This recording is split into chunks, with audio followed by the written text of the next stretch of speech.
الحمد لله وكفى والصلاة والسلام على أشرف الأنبياء محمد المصطفى وعلى آله وصحبه أجمعين.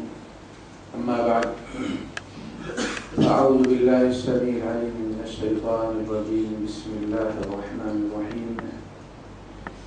إن الله يأمركم أن تؤدوا الأمانات إلى أهلها وإذا حكمتم بين الناس أن تحكموا بالعدل إن الله نعم ما يعظكم به إن الله كان سميعا بصيرا. صدق الله العظيم. وقال تعالى إنا عرضنا الأمانة على السماوات والأرض والجبال فأبين أن يحملنها وأشفقن منها وحملها الإنسان إنه كان ظلوما جهولا. وقال تعالى يعلم خائنة الأعين وما تخفي الصدور رب اشرح لي صدري ويسر لي أمري واحلل عقدة من لساني يفقهوا قولي آمين يا رب العالمين. امانت کا لفظ قرآن حکیم میں اللہ پاک نے جس شان کے ساتھ استعمال کیا ہے اس کو دیکھتے ہوئے لگتا یہ ہے کہ صرف اس ایک کام کے لیے انسان کو اللہ نے پیدا کیا اور اس کی ساری زندگی اس کے گرد گھومتی ہے. ہم سے پہلے اللہ پاک اپنی تمام تخلیقات کا سلسلہ مکمل کر چکا تھا. ہر چیز اپنی جگہ پہ سج چکی تھی.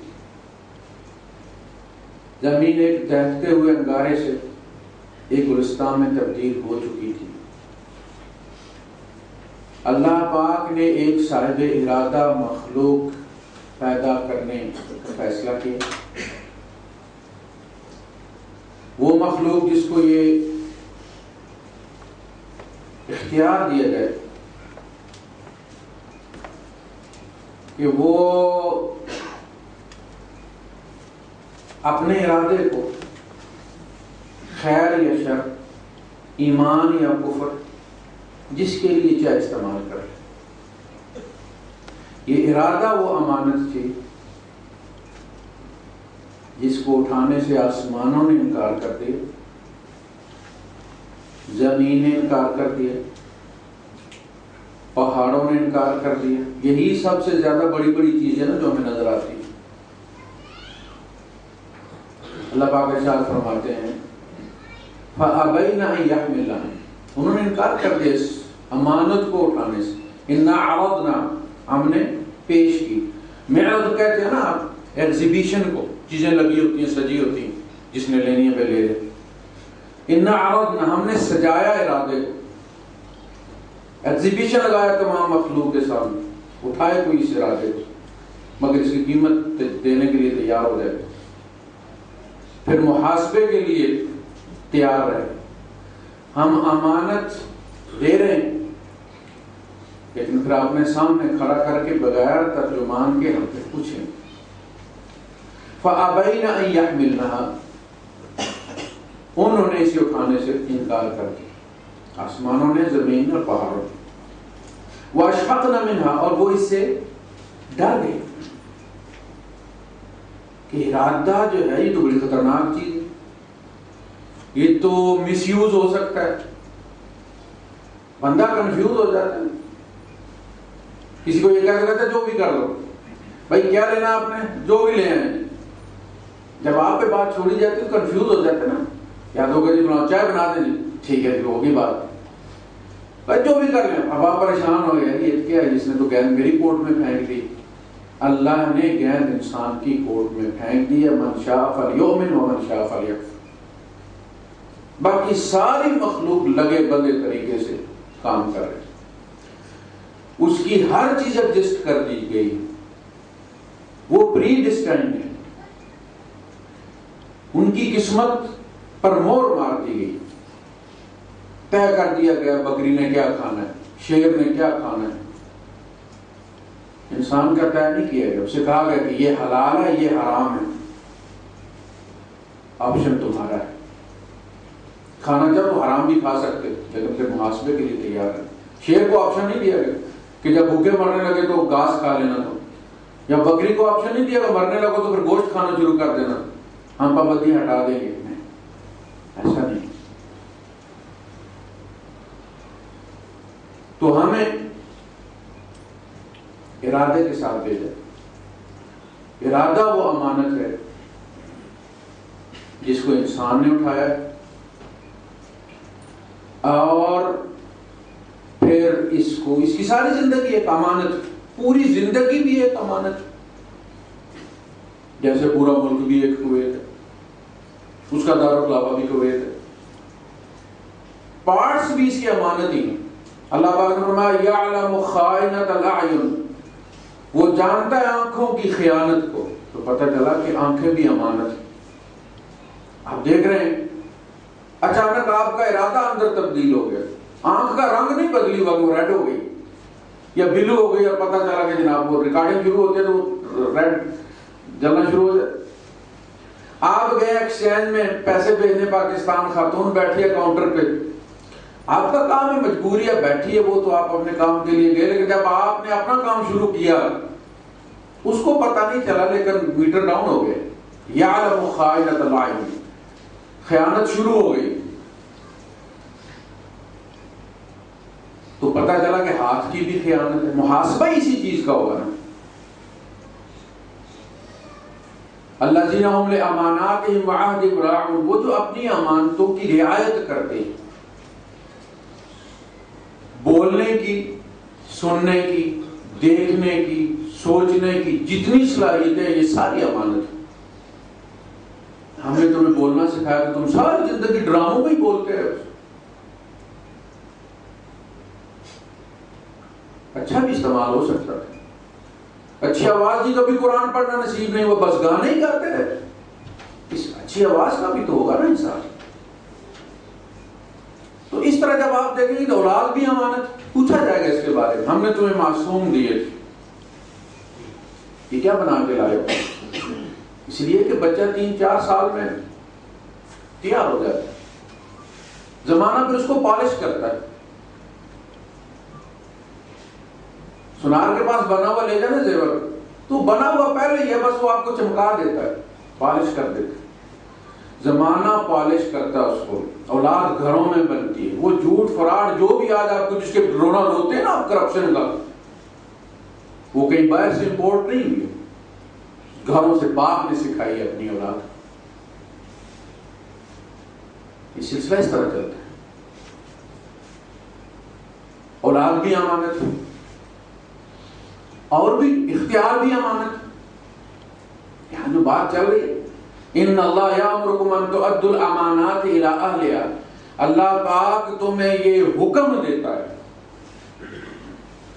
اچھا مزے کی بات یہ ہے کہ حدیث میں بھی ہمیں حکم ملتے ہیں کہ یہ کرو، اور قرآن میں بھی ہمیں حکم ملتے ہیں کہ یہ کرو. کچھ چیزوں کو ہم خود پھر بیٹھ کر ہم نے کچھ اصول بنائے اور ان میں یہ طے کیا کہ جی یہ تو کہنا ہوتا وہ آرڈر ہی ہے. کہا جی یہ آرڈر تو ہو گیا فرض، یہ ہو گیا واجب، یہ ہو گیا مستحب، یہ ہو گیا مباح. کیسے فیصلہ کریں؟ صحابہ کے لیے تو نبی کا ہر حکم جو تھا وہ فرض کا ہی درجہ رکھتا تھا.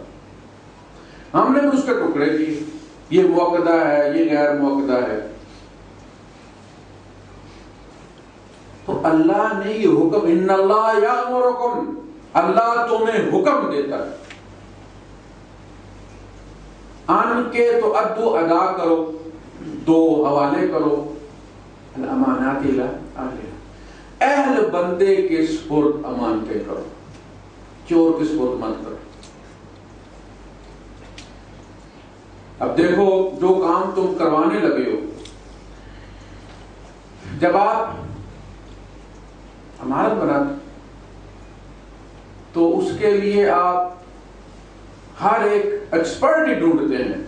اہل بندہ ڈھونڈتے ہیں. میسن ہو تو اہل ہو, نقشہ بنانے والا ہو تو اہل ہو, ایکسپرٹ ہو اپنی فیلڈ کا, شٹرنگ والا ہے تو اہل ہونا چاہیے.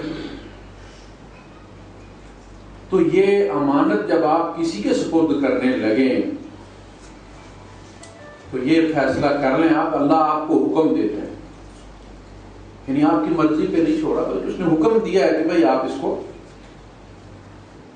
اہل کے سپرد کرو. اب میرا ضمیر یہ کہتا ہے کہ اہل تو یہ ہے, لیکن میرے فائدے کا بندہ یہ ہے. اہل یہ ہے لیکن یہ میرا کام نہیں کر سکتا. جس منصب کے لیے آپ نے ووٹ کاسٹ کیا, آپ نے گواہی دی کہ میں گواہی دیتا ہوں کہ یہ بندہ جس منصب کے لیے کھڑا ہوا یہ اس کا اہل ہے. گواہی کی قسمیں ہوتی, تحریری بھی دی جاتی اور کورٹ میں پیش ہو کے بھی دی جاتی. آپ پیش ہوئے اور آپ نے کہا کہ یہ بندہ ہے, بندہ چور ہے.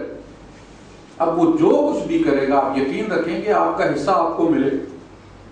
جتنے ووٹ اس نے لیے ہیں اس میں پرسنٹیج نکالی جائے گی کہ آپ کی ایک ووٹ کی کیا اہمیت, کتنے پرسنٹ آپ کو ملنا چاہیے اس میں سے جو اس نے کھایا ہے. اس لیے آپ کا حصہ اس میں, جس طرح خیر میں حصہ ہوتا ہے اس طرح حصہ شر میں بھی ہوتا ہے. پھر آپ یہ دیکھیں کہ آپ کا مقصد کیا ہے. اگر تو آپ نے گاڑی چلوانی, ڈرائیور رکھنا ہے, تو پھر اس سے آپ سورہ فاتحہ نہیں سنیں گے, قنوت نہیں سنیں گے. آپ اس کو گاڑی چلوا کے دیکھیں, یہ والی ایکسٹرا اس کی صلاحیتیں ہیں. اگر آپ یہ کہ سبحان اللہ اس کی تو آواز جناب قاری شرائم صاحب سے ملتی ہے, بندہ بٹھا دیا آپ نے اسٹیئرنگ پر, ڈرائیونگ اسے آتی کوئی نہیں, وہ قاری صاحب سارے جنت میں لے کے جائیں گے نہیں ٹریلر کے نیچے گاڑی دے کے. تو سب سے پہلے دیکھیں کہ آپ کا مقصد کیا ہے دنیا میں آنے کا. امانتیں دی نا اللہ نے, جس کی ماسٹر کیا ارادہ, ان تمام امانتوں کا پاسورڈ جو ہے وہ ارادہ ہے, ارادے سے کھلتی. تو بندہ دنیا میں کیوں آیا ہے؟ لِيَكُونَ الرَّسُولُ شَهِيدًا عَلَيْكُمْ وَتَكُونُوا شُهَدَاءَ عَلَى النَّاسِ. شہادت آئی نا, إِنَّمَا عَلَيْهِ مَا حُمِّلَ وَعَلَيْكُمْ مَا حُمِّلْتُمْ. ان کے ذمہ وہ ہے جو ان کو اٹھوایا گیا. نبی کریم صلی اللہ علیہ وسلم ووٹ لے کر کنونسنگ کر کے رسول نہیں بنے تھے کہ قریش والے ووٹ دے مجھے, میں نے رسول بننا ہے, اور حضور زیادہ ووٹ لے گئے اور رسول بن گئے. حضور کو زبردستی اٹھوایا گیا, بخار چڑھ گیا تھا نبی کریم صلی اللہ علیہ وسلم کو. وَعَلَيْكُمْ مَا حُمِّلْتُمْ, اور تمہارے ذمہ وہ ہے جو تم کو اٹھوایا. کلمہ پڑھتے ہی تم اس بوجھ میں شریک ہو گئے ہو جو نبی نے اٹھایا تھا. شہادت علی الناس, کہ اللہ اور رسول کی طرف سے دی ہوئی شریعت کا نفاذ ممکن ہے, اس کی گواہی چلا کے دکھاؤ. اب دیکھیں جب اسٹوڈنٹ سے امتحان لیا جاتا ہے کیمسٹری میں یا فزکس میں, تو اس میں پھر ان کو پریکٹیکل کروایا جاتا ہے. ایک لیبارٹری ہوتی ہے جہاں ان کو باقاعدہ پریکٹیکل کروایا جاتا ہے اور پھر ان سے پریکٹیکل لیا جاتا ہے. ایسا ممکن نہیں کہ آپ اس کو پریکٹیکل کروائیں نہیں اور تقاضا کریں اسے کہ جی پریکٹیکل دو. آپ جب تک ایک نظام قائم کر کے, جس کو سورہ حج میں فرمایا الذین ان مکناہم, ابھی نبی کریم صلی اللہ علیہ وسلم رستے میں تھے اور منشور ہاتھ میں پکڑا دیا گیا. آپ سربراہ مملکت کی حیثیت سے اب جا رہے ہیں, لہذا اب یہ منشور ہے الذین ان مکناہم فی الارض اقاموا الصلاۃ وآتوا الزکاۃ وامروا بالمعروف ونہوا عن المنکر. 4 نکات یہ ایجنڈا, پورا دین اس کے اندر. امروا بالمعروف نہوا عن المنکر, ہر غیر حق چیز منکر, سود منکر, فحاشی منکر, یعنی منکر کہہ کر ہر وہ چیز جس کو شریعت نہیں جانتی، انفیملیئر، معروف جانا بوجھا، انسانی فطرت بھی اس کو قبول کرتی ہے۔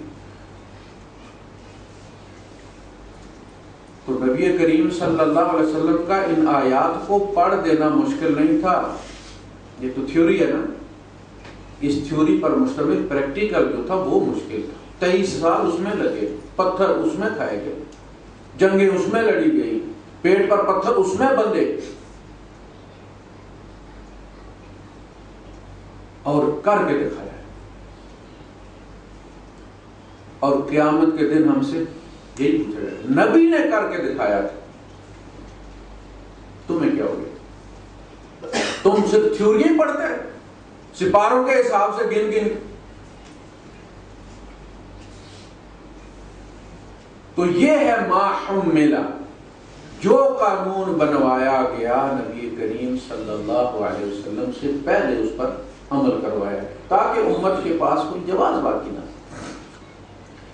دیکھیں 2500 سال سے منہ بولا بیٹا حقیقی بیٹا ہوتا تھا، جائیداد میں وارث ہوتا تھا، لے پالک جسے آپ کہتے ہیں، اس رسم کو توڑا گیا اور زید بن محمد کو پلٹا کے پھر زید ابن حارثہ بنا دیا، ادعوہم لآبائہم، انہیں ان کے باپوں کے نام سے پکارا۔ پھر اس کو مزید پکا کرنے کے لیے حضرت زینب کا نکاح ان کے ساتھ کروایا گیا۔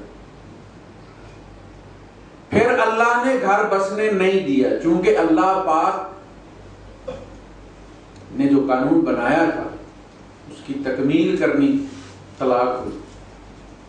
حضور روکتے رہے، پورے قرآن حکیم کے اندر یہ وہ جگہ ہے جہاں اتنا مخمصہ رہا نبی کریم صلی اللہ علیہ وسلم کو کہ لوگ کہیں گے بہو سے نکاح کر لی۔ آپ صاحب بصیرت، اللہ کے مزاج شناس تھے، آپ کو پتہ چل گیا کیا ہونے جا رہا ہے۔ آپ ان سے بار بار کہتے ہم سکالائی کا زور ہے، دیکھ اپنی بیوی کو پکڑے رکھ، واتق اللہ، اللہ سے ڈر، اذ تقول للذی انعم اللہ علیہ وانعمت علیہ، ہم سکالائی کا زور ہے۔ طلاق نہیں دینی، کچھ ہو جائے طلاق نہیں دینی۔ اللہ نے کہا نبی ہمارا رستہ بھی کوئی روک سکتا؟ وَكَانَ أَمْرُ اللَّهِ مَفْعُولًا، اللہ کا کام تو وہ کر رہے ہیں، آپ لاکھ دوڑا لیں تدبیریں، آپ کو پتہ تھا کیا ہونے جا رہا ہے، نکاح کر رہا ہے، آپشن بھی نہیں دیا، زوجناکہا، ہم نے نکاح کر دیا آپ کے ساتھ، زبانیں کھلی، وہی بات ہوئی۔ کسی نے کیا کہا، کسی نے کیا کہا، اللہ نے فرمایا ان اللہ و ملائکتہ یصلون علی النبی یا ایھا الذین آمنوا صلوا علیہ وسلم۔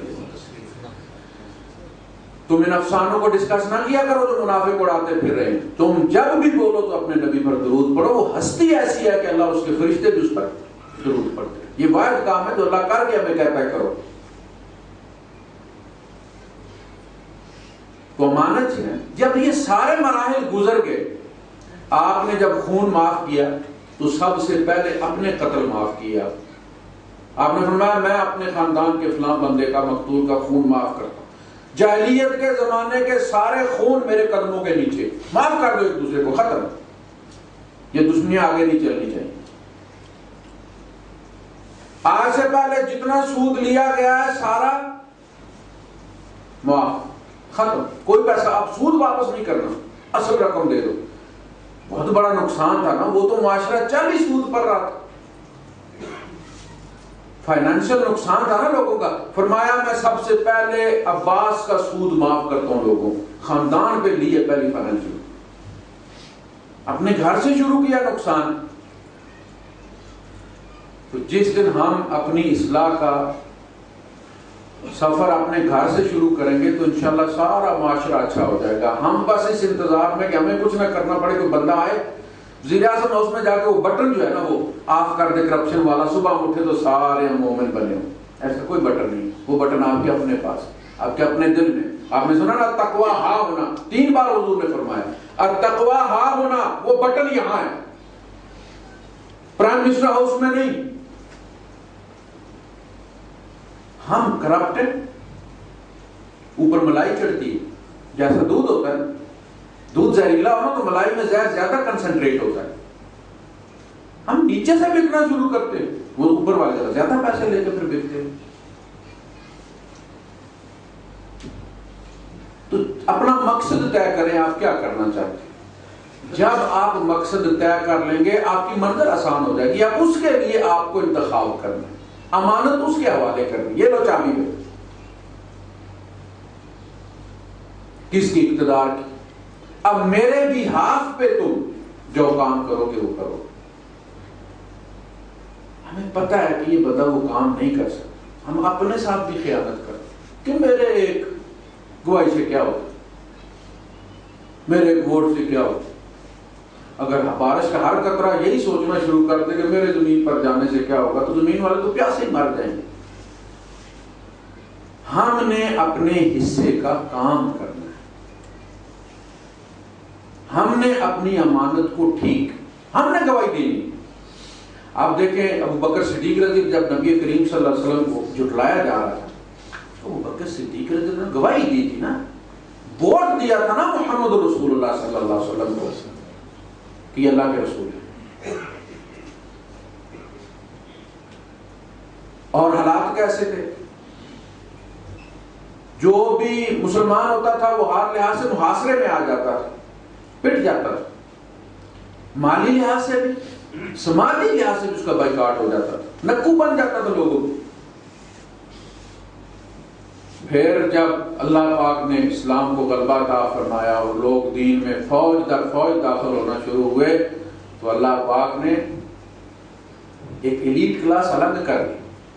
لا يستوي منكم من انفق من بعد الفتح وقاتل اولئك اعظم درجة من الذين انفقوا من بعد وقاتلوا وكلا وعد الله الحسنى. دیکھو فتح مکہ سے پہلے جنہوں نے اسلام کی خاطر مال اور جانیں دی ہیں وہ ان لوگوں کے برابر کبھی نہیں ہو سکتے جنہوں نے فتح مکہ کے بعد مال اور جانیں دی. اس لیے کہ ریاست اسٹیبلش ہو گئی، کشتی کنارے لگ گئی تھی، اب رسک کوئی نہیں رہا جبکہ پہلے رسک تھا. اس رسکی زمانے میں جنہوں نے، اسی طرح اب بھی رسکی زمانہ ہے. اپنی اہمیت کو پہچانے. جو چیز جتنی کم ہوتی چلی جاتی ہے اس کی ویلیو زیادہ ہوتی چلی جاتی ہے.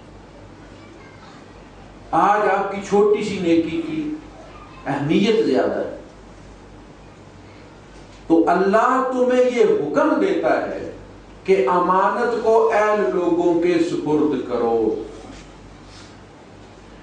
بننا نہ بننا ہمارے ذمہ نہیں ہے.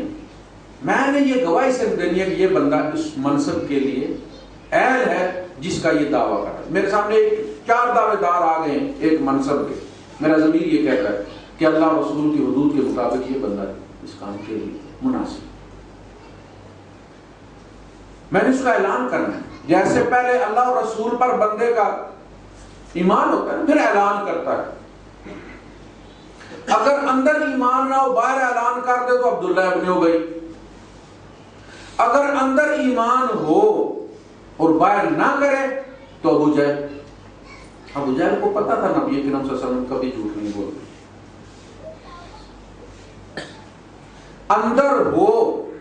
اب دیکھنا یہود کے اندر تھا نا کہ حضور اللہ کے سچے رسول ہیں. قرآن گواہی دیتا ہے 2 جگہ کہا ہے یعرفونہ کما یعرفون ابناءہم. انہیں بتانے کی ضرورت نہیں کہ اللہ کے رسول ہیں. یہ اس طرح پہچانتے ہیں ان کو جس طرح اپنی اولاد کو پہچانتے ہیں اور کسی کو بتانے کی ضرورت نہیں. تو انہیں جب پتہ چل گیا کہ نبی کریم صلی اللہ علیہ وسلم اللہ کے سچے رسول ہیں تو وہ مومن ہو گئے. نہیں, اندر ہے اقرار نہیں کر رہا ہے, اعلان نہیں کر رہا تو یہودی ہے. اگر اندر نہیں ہے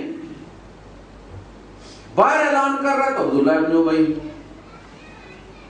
مومن وہ ہے جس کے اندر جو ہے اس کا اعلان کرے جی یہ ٹھیک, یہ صحیح. اب جب میں یہ دیکھوں کہ بھائی میری گواہی ضائع ہو گئی تو اس کے لیے آپ کے پاس بڑا بہترین طریقہ ہے اور ہر جماعت کے منشور میں رہا ہے متناسب نمائندگی کا اصول. کوئی حلقہ نہیں جس کے پاس شناختی کارڈ ہے وہ ملک میں جس جگہ بس سے اترے جا کے ووٹ دے, اس کا وہ ووٹ کاؤنٹ ہو جائے. کوئی کینڈیڈیٹ نہیں, کوئی فوٹو لگانے کی ضرورت نہیں, کوئی اشتہار چھاپنے کی ضرورت نہیں. ہر پارٹی اپنا منشور دے گی, آپ نے پارٹی کو ووٹ دینا, اس کے منشور کو ووٹ دینا, اور کوئی حلقہ نہیں. میرے حلقے میں بندے پکڑ کے اٹھوا کے تھانے میں کٹوا کے ڈرا کے ووٹ لے لیتا ہوں, میں بدماش, مجھے کوئی نہیں ہرا سکتا. جن اسلامی ممالک میں حکومتیں ووٹ کے ذریعے ہیں وہاں متناسب نمائندگی کا اصول ہے. ایک ووٹ ضائع نہیں ہوتا. آپ کراچی میں ڈالیں یا خیبر میں ڈالیں, اس جماعت کی کاؤنٹنگ میں شامل ہو جاتا ہے ووٹ. حلقہ کوئی نہیں. اچھا, ضمنی الیکشن کوئی نہیں. آپ کو ووٹ مل گئے, ووٹوں کے حساب سے آپ کو 40 سیٹیں مل گئی, آپ کو الاؤ ہو گئی 40 سیٹیں. اب شورا بیٹھے گی اس جماعت میں, 10 دن اس کا چلے گا اجلاس کہ یہ 40 بندے کون سے ہونے چاہیے. اب انہیں اپنے 400 یا 600 یا 8000 یا 10,000 کارکنوں میں سے وہ 40 بندے چننے ہیں. اب وہ جو گلا ہے نا کہ یہاں بندوں کو گنا کرتے ہیں, تولا نہیں کرتے, وہ جماعت اب تولے گی بندے, اب تول بھی جائیں گے, معقول بندے چن کے بھیجیں گے. اچھا, بندہ چلا گیا, بندے سے کوئی غلطی ہو گئی. اب تو یہاں یہ ہے کہ جی ایڈوانس ان سے استعفے لیے جاتے ہیں, ادھر پرچی پکڑائی جاتی ہے کینڈیڈیٹ کی, ادھر ان سے استعفا لے لیا جاتا ہے. یہ بلیک میلنگ. اگر وہ آپ کے منشور کے خلاف چلتا ہے, اسی دن آپ پارٹی کہتی ہے اسمبلی کو, سیکریٹریٹ کو کہ ہم یہ بندہ چینج کر رہے ہیں, وہ اس کو ڈسمس کر دیتے ہیں. شام کو آپ دوسرے بندے کو حلف دلوا لیں, کوئی ضمنی الیکشن نہیں, کوئی خرچہ نہیں. یہاں تو یہ کہ ایک بندہ 4 سیٹوں میں کھڑا ہے, وہ جو ایک تم رکھو گے باقی 3 پر پھر ہوگی, پیسے تمہارے پاس ہم دیں گے, پیسہ تو ہم لوگوں کا جاتا ہے. تو متناسب نمائندگی میں ووٹ بھی ضائع نہیں ہوتا, جہاں بھی پڑے گا وہ کاؤنٹ ہوگا, اس حساب سے آپ کو 2 سیٹیں ملتی ہیں, 3 ملتی ہیں, 10 ملتی ہیں, 50 ملتی ہیں, آپ کو مل جائیں گے. جبکہ یہاں یہ حالت ہے کہ جناب آپ کو 2 لاکھ مل گئے, دوسرے کو 2 لاکھ 2 مل گئے, وہ جیت گیا, آپ کا 2 لاکھ مٹی میں گٹر میں چلا گیا. اس لیے لوگ کہتے ہیں یار دوں تو میں کو, لیکن مجھے پتا ووٹ ضائع ہو جائے گا, یہ بنے گا نہیں, میرا ووٹ ضائع ہو جائے گا. خدائی ملانا وہ سالے سنم, لہذا بہتر یہ کہ یار وہ دوسرے والے کو دے دو, بن تو جائے گا نا. کم از کم کل کو مقدمہ کرنا ہے, وہ تھانے سے اٹھانا ہے, کچھ کرنا ہے, تو وہ کام تو آئے گا.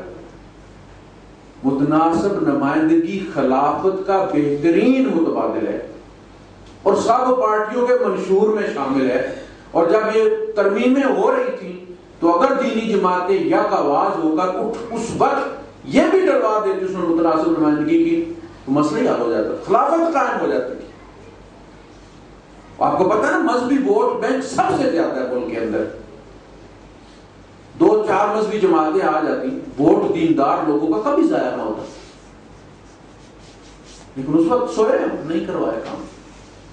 لیکن اب اگر اللہ پاک موقع دے تو یہ متناسب نمائندگی کا اصول جو ہے یہ الیکشن میں یہ بہت ضروری ہے, تاکہ ہمارے ووٹ ضائع نہ ہوں, بار بار ضمنی الیکشن نہ ہوں. ہم افورڈ نہیں کر سکتے, ہم غریب قوم ہیں. تو یہ امانت جس کو ہم معمولی سمجھتے ہیں, اصل میں مسئلہ یہ کہ آپ اس کو اہمیت کتنی دیتے. ایک طرف اس کی اتنی اہمیت ہے کہ زمین و آسمان ہی اٹھا رہے, دوسری طرف آپ بریانی کی پلیٹ کھا کے اس کو بیچ دیتے ہیں. آپ نے اللہ کی بھی توہین کیا کہ نہیں؟ انہ کان ظلوما جہولا, نکلا تو پھر وہی نا بھولا مانس. اس کی اہمیت کو سمجھیں کہ یہ وہ امانت ہے جو آپ اپنے دائیں یا بائیں پلڑے میں رکھ رہے ہیں. قیامت کے دن دیکھا جائے گا اس ووٹ سے اگلے نے کیا کیا کام کیا. لیکن میں کسی کو پستول دیتا ہوں, وہ جا کے قتل کر دیتا ہے. سب سے پہلے اسے پھینٹی لگا کے یہ پوچھا جاتا ہے کہ اسلحہ کہاں سے لیا, چھری کہاں سے خریدی تھی, ہتھوڑی کہاں سے خریدی تھی, پستول کہاں سے لیا تھا, گولیاں کہاں سے لی تھی. آپ کے ووٹ سے کوئی قتل عام کرے اور آپ تہجد پڑھتے رہیں اور نامہ مال آپ کا خون سے بھرتا ہے, آپ اہمیت کو سمجھے نہیں ہیں کہ یہ کیا چیز ہے. آپ اچھے آدمی کو دیں گے نا, وہ بنے نہ بنے, لیکن انشاءاللہ کرپشن آپ کے نامہ مال میں قیامت کے دن نہیں نکلے گی, قتل عام نہیں نکلے گا, لاشیں کٹی پٹی نہیں نکلے گی. تو سب سے پہلے تعین کریں کہ اگر تو آپ کا مقصد وہ ہے جو سورہ الحج میں دیا گیا ہے, ان مکناہم فی الارض اقاموا الصلاۃ وآتوا الزکاۃ وامروا بالمعروف ونہوا عن المنکر, خیر کو پروموٹ کریں, شر کا رستہ روکیں. وہ بندہ, اس کو ہمیں امانت سونپنی ہے. آپ دیکھیں سنگل جو ڈرائیور ہوتا ہے, پرائیویٹ جو لائسنس ہوتا ہے ہمارا, ہم گاڑی چلاتے ہیں, وہ آسانی سے مل جاتا ہے. پھر جب ہم ٹیکسی چلانا چاہتے ہیں, ٹیکسی بھی وہی گاڑی ہوتی ہے ہمارے جتنی ہوتی ہے, لیکن اب حکومت یہ سوچتی ہے کہ ہم اس کے حوالے 4 جانیں کر رہے ہیں. پہلے تو اس کی اپنی جان تھی نا, مرے گا تو اپنے بچے ہی مارے گا. اب تو ہم اس کے حوالے 4 جانیں کر رہے ہیں. ٹیکسی والے کا پھر ہوتا ہے کہ نہیں ہوتا, ٹیکسی والا اگر کوئی بیٹھا, ٹیکسی کا لائسنس الگ ہوتا ہے, پھر دوبارہ اس کی ٹرائی کی جاتی. بس والے کا پھر ہوتا ہے اتنی جانیں, پہلے 4 جانیں تھی, اب 62 جانیں. اب ذرا اور سخت ہو گئے, وہ بھائی 18 کروڑ اس کے حوالے کر رہے ہو اور بریانی کی پلیٹ میں زیادہ سے زیادہ جاتے ہو, کرسی اٹھا کے لے جاتے ہو بس اس پہ. سوچو نا, اپنی اہمیت سوچو, جو تمہارا ووٹ ہے اس کی اہمیت ہے, اس کے لیے تمہیں اللہ نے پیدا کیا تھا. کونوا قوامین للہ شہداء بالقسط, اللہ کی خاطر انصاف کا جھنڈا لے کر کھڑے ہو. انصاف کیا؟ تمہارا ضمیر جو کہتا ہے یہ ٹھیک ہے, اس کو ٹھیک کہو. ہم یہ کہتے ہیں کہ ہماری حکومت دلیر نہیں, ہم کب دلیر ہیں, ہم سارے بزدل. بس دلیر ہو تو کہو نا کہ یہ ٹھیک ہے. تم چھوٹی سی بات سے ڈر جاتے ہو, ان کے سامنے تو بڑے بڑے میزائل ہوتے ہیں, بیچارے نہ ڈرے تو کیا کریں. اور ڈرا ہوا ڈرے ہوا کوئی اوپر بھیجتا ہے نا, دلیر بنو تو اوپر دلیر جائے گا. تو سب سے پہلے اس کی امانت کی اہمیت کو سمجھیں. پھر امانت کس کس کو, آپ دیکھیں آپ کو کسی نے یہاں سے پاکستان جاتے نا تو کچھ چیزیں پکڑاتے ہیں آپ کو, آپ کے ہاتھ کسی نے کوئی صابن بھیج دیا, کوئی سرف بھیج دیا, آپ کوئی بھی بچہ اس گھر میں سے نکلے آپ اس کو پکڑا دیں, یہ لو بیٹا, آپ کے ابو نے بھیجا ہے, ماموں نے بھیجا ہے, چچو نے بھیجا ہے. لیکن اگر 3-4 ہزار درہم ہے تو آپ اس کو دیں گے. اب آپ کو احساس ہے نا آپ کے پاس کیا چیز ہے. آپ کے کسی بڑے کو بلاؤ, اچھا وہ بڑے کو بلا کے لے آیا, آپ نے سمجھا سمجھو کے دیکھا اس کے نقش باپ سے ملتے جلتے انہیں کے بیٹا ہے, پکڑا دیا, فوٹو بھی لے لیا موبائل سے کہ یہ بندہ ہے. اب آپ کے پاس سونا ہے 20-30 ہزار درہم کا, تو آپ گلی میں بیٹھ کے نہیں فیصلہ کریں گے, آپ اندر جائیں گے بیٹھنے میں, 2-4 بندے 2 گواہ بھی بلائیں گے. امانت بڑھ گئی ہے نا, تو احساس اس کی اہمیت بھی بڑھ گئی. یہ امانت وہ چیز ہے جس کے لیے اللہ نے انسان کو تخلیق کیا ہے, اس کو معمولی مت سمجھیں. 100 بار سوچیں آپ, اور یہ سمجھیں آپ کہ یہ آپ کی جنت یا جہنم ہے. اللہ کے رسول صلی اللہ علیہ وسلم نے فرمایا کہ جس نے کسی کے قتل میں ایک کلمے کی بھی مدد کی, اللہ پاک اس کو جہنم کا غوطہ لگوا کر رہے گا, چاہے وہ کوئی بھی ہو. کلمے کی بھی مدد. بعد میں بھی کہہ رہے کہ نہیں بیچارہ قتل نہ کرتا تو کیا کرتا, بعد میں بھی اس کو جسٹیفائی کرنے کی کوشش, یا اس کو ابھارا کہ تیری غیرت مر گئی ہے, تیرا پیو تو بڑا غیرت مند تھا، بس یہ کلمہ ہی ہے، جہنم کا ہوتا پکا۔ تو ہاں گاڑی پہ بیٹھے گئے جناب علی، سارا کام تو کیا خیال ہے ضائع چلا گئے؟ تو ایک نظام دیکھیں، قرآن یہ کہتا ہے کہ ایک مسلمان معاشرہ ہے، جب وہ کہتا ہے یا ایھا الذین آمنوا تو مسلمان معاشرے کو خطاب کرتا ہے۔ یہ سب سے پیارا خطاب ہے، قابل فخر خطاب، کہ اللہ یہ بات جب کہہ دے کیا وہ لوگ ہو جو مجھ پر ایمان لائے، اے ایمان والو، یہ سب سے کلوز خطاب ہے۔ اللہ مان رہا ہے کہ ہم ایمان والے ہیں، اس سے بڑا اعزاز کوئی نہیں، اس نسبت سے ہمیں بلاتا ہے۔ مانے گا کہ میرا پتر میرا چند جب کوئی کام کروانا نا اولاد سے سیاست کرنی پڑتی، بڑی تعریف کرنی پڑتی ہے، میرا چند میرا پتر ہے، تو وہ پھر چلا جاتا ہے، چلو امی نے اتنی تعریف کی ہے۔ یا ایھا الذین آمنوا، مسلم سماج ہے، اس سماج میں ایک نظام ہے، اس نظام کو بنانے کے لیے شورا ہے، سورہ شورا، پوری سورہ الشورا ہے۔ امرہم شورا بینہم، یہ جو نام رکھے گئے نا صورتوں کے، یہ کسی نے گھر میں نہیں کرے۔ جب آپ پڑھتے ہیں نا تفسیر میں کہ چونکہ اس میں البقرہ آیا فلاں آیت میں تو اس سورہ کا نام جو البقرہ رکھ لیا گیا، تو بھائی صاحب اب آپ کوئی اور حرف دے کے اس سورہ کا اپنی آسانی کے لیے کوئی اور نام نہیں رکھ سکتے، اس میں تو فلاں نام بھی آیا، موسیٰ علیہ السلام کا نام ہے، اس کا نام سورہ موسیٰ رکھ لیتے۔ یہ توقیفی نام ہے، اللہ نے رکھے ہیں، اور ان ناموں میں بڑی حکمت ہے۔ سورہ شورا میں فرمایا امرہم شورا بینہم، وہ آپس کے معاملات مشورے سے کر، امرہم بینہم، دیکھیں سارے معاملات مشورے سے، نیچے گھر سے لے کر آج کیا پکنا ہے، یہاں سے لے کر ریاست تک پورا شورا کا نظام، گھر میں مشورہ کرو، ڈکٹیٹرشپ کوئی نہیں، جو میں نے کہہ دیا وہ مشورہ۔ اولاد کا معاملہ ہے، شادی بیاہ کا معاملہ ہے، بچی سے پوچھو، بچے سے پوچھو، انہیں سمجھاؤ، بتاؤ کیا نفع نقصان سوچا ہے تم۔ یہ تو نہیں میں دبئی گیا تھا تو اس کی وہ میری بہن نے مجھے ٹکٹ لے کر دیا تھا تو آپ اس کی بیٹی کر لی، آپ کو اس نے ٹکٹ لے کر دیا تھا، آپ اس کو ٹکٹ لے کر دے دے، بچے کو بکری کا قربانی کا بکرا کیوں بنا رہے ہیں؟ یہ ٹکٹ میں بیچ رہے ہیں بچہ، یہ کو احسانات کیے ہیں، احسانات کریں آپ، لیکن اولاد کو قربانی کا بکرا مت بنائیں، مشورہ کریں۔ استخارہ، اور بھائی استخارہ کا مقام بہت بعد میں آئے گا، جیسے جب کوئی چیز طے نہ ہو سکے، جب پانی نہ ملے تو تیمم ہے نا، قرآن میں ہی تیمم آیا ہے، لیکن جب تک پانی موجود ہے تیمم ویلڈ نہیں، کرو تو نہیں ہوتا۔ استخارہ وہاں آئے گا، استخارے کا ایک مقام ہے، پہلے تو مشورہ کرو، مشورے میں اگر کام ہو جاتا ہے، بچی کی مرضی کچھ اور ہے، امی ابے کا استخارہ پھنسا ہوا ہے، وہ جو استخارہ ہمارا صحیح نہیں نکل رہا،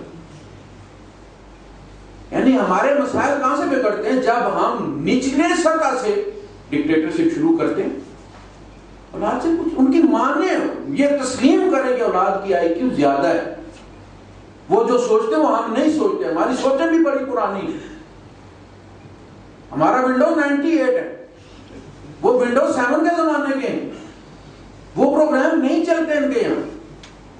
ان کی بات سنیں، مانیں، مشورے میں شامل کریں، بچے میں اعتماد اپنے گھر کے اندر پیدا کریں۔ آپ اعتماد کریں گے تو دنیا اس پر اعتماد کرے گی۔ تو یہ امرہم شورا بینہم کا مطلب صرف اوپر نہیں، گھر سے میاں بیوی آپس میں مشورہ، کیا لانا ہے کیا نہیں لانا، مشورے سے کرو۔ پاکستان اس سال جانا ہے نہیں جانا، مشورے سے کرو۔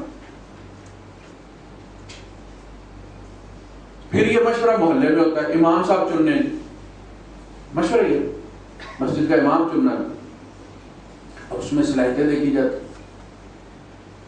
آپ دیکھیں ایک چیز ہوتی ہے انفرادی، یہ ایک انفرادی عیب بھی ہوتا ہے، سوسائٹیز میں سب کو پتہ ہے، ہر سوسائٹی میں کسی مذہب کی سماج میں گناہگار ہوتے ہیں، لیکن شریعت اس کو پسند نہیں کرتی کہ لوگ مل کر گناہگار چنیں۔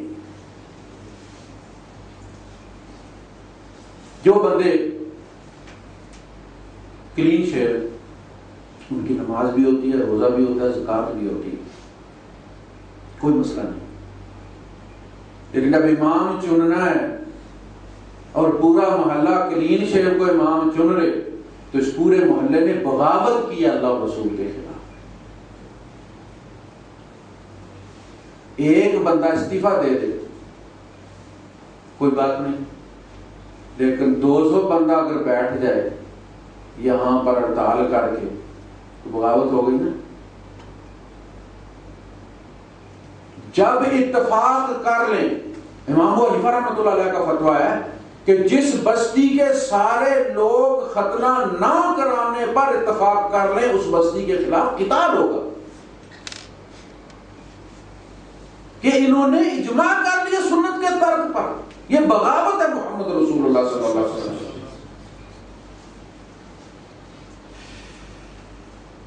اذان سنت ہے، فرض نہیں. اذان نہ بھی ہو تو جماعت ہو جاتی ہے. لیکن نبی کریم صلی اللہ علیہ وسلم جب کسی جماعت کو بھیجا کرتے تھے تو کہتے تھے کہ بستی کے باہر پڑاؤ کرنا، انتظار کرنا، نماز کا ٹائم ہوا، اذان ہوئی تو اس بستی کو چھوڑ کے آگے چلے جانا، اذان نہ ہوئی تو اس بستی پہ چڑھائی کر لے. اگر پوری بستی اذان نہ دینے پر اتفاق کر لے تو اس کے خلاف قتال کیا جائے. یہ ہے دلیل امام ابو حنیفہ رحمۃ اللہ علیہ.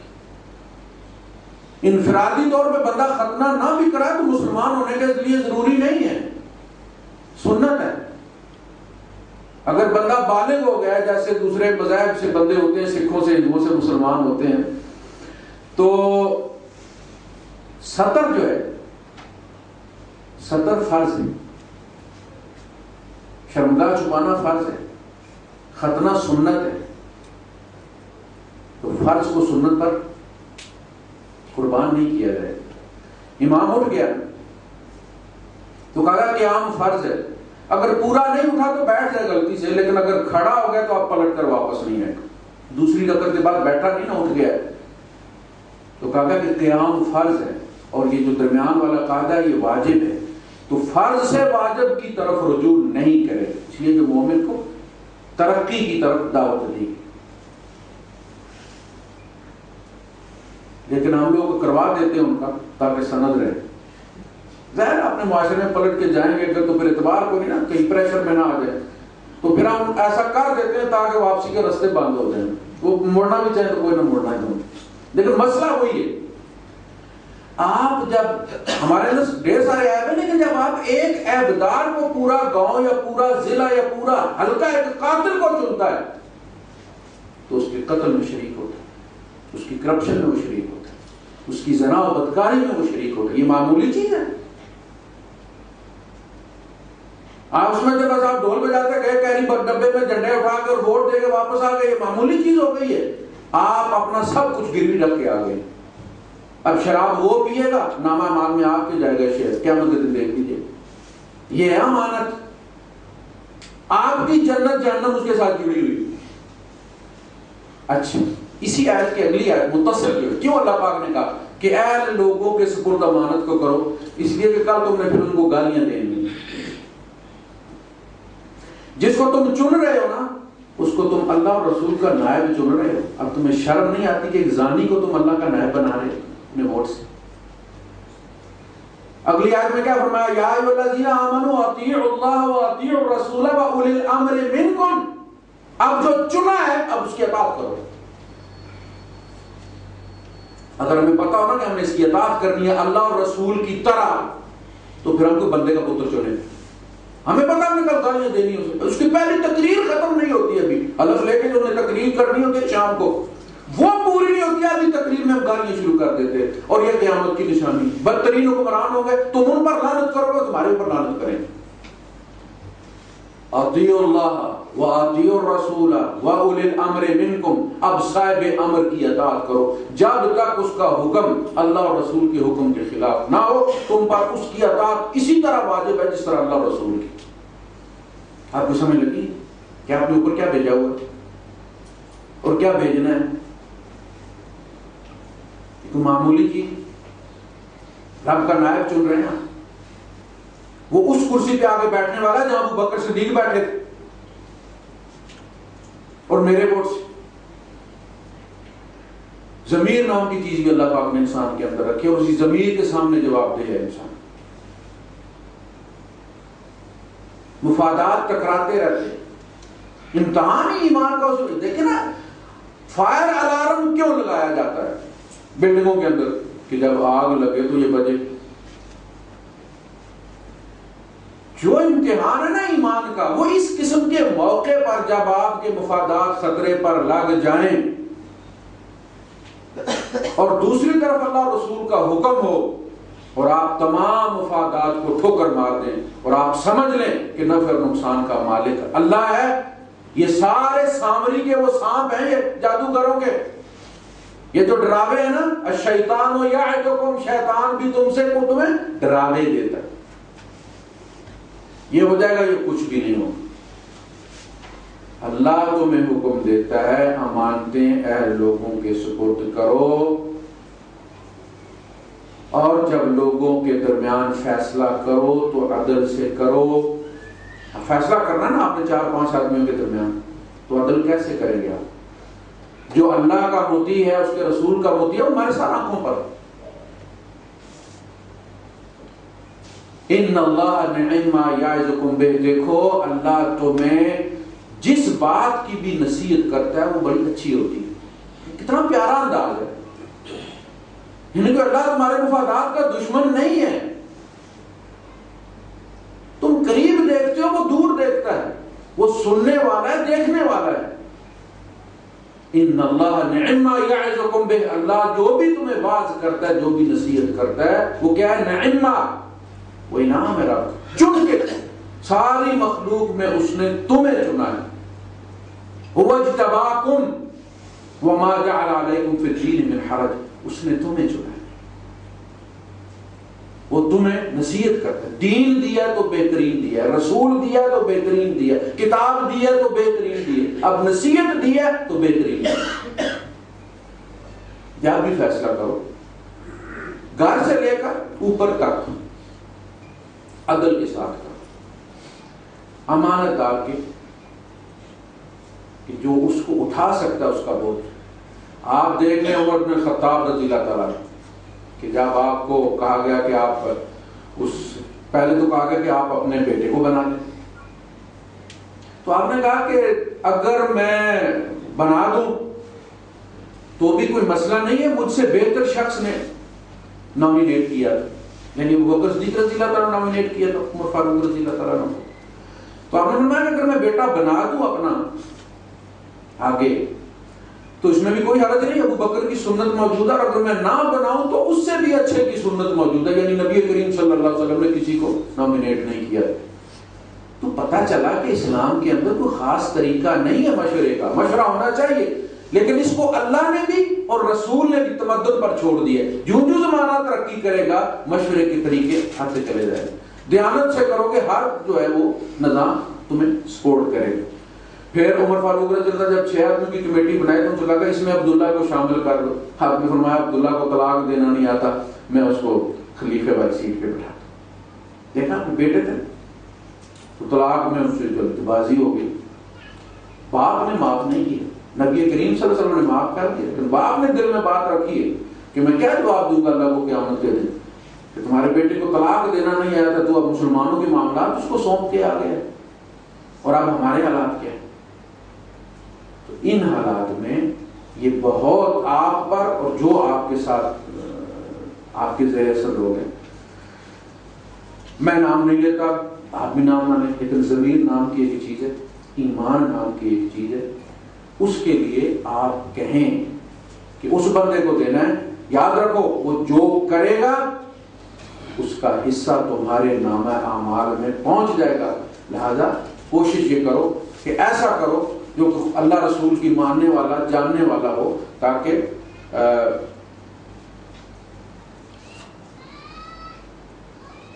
یہ بھی ایک سوال ہے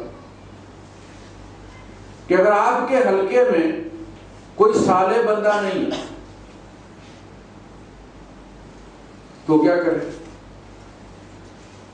صالح بندہ نہیں ہے تو آپ اپنی گواہی کو ہولڈ کریں، مت دیں لوگ.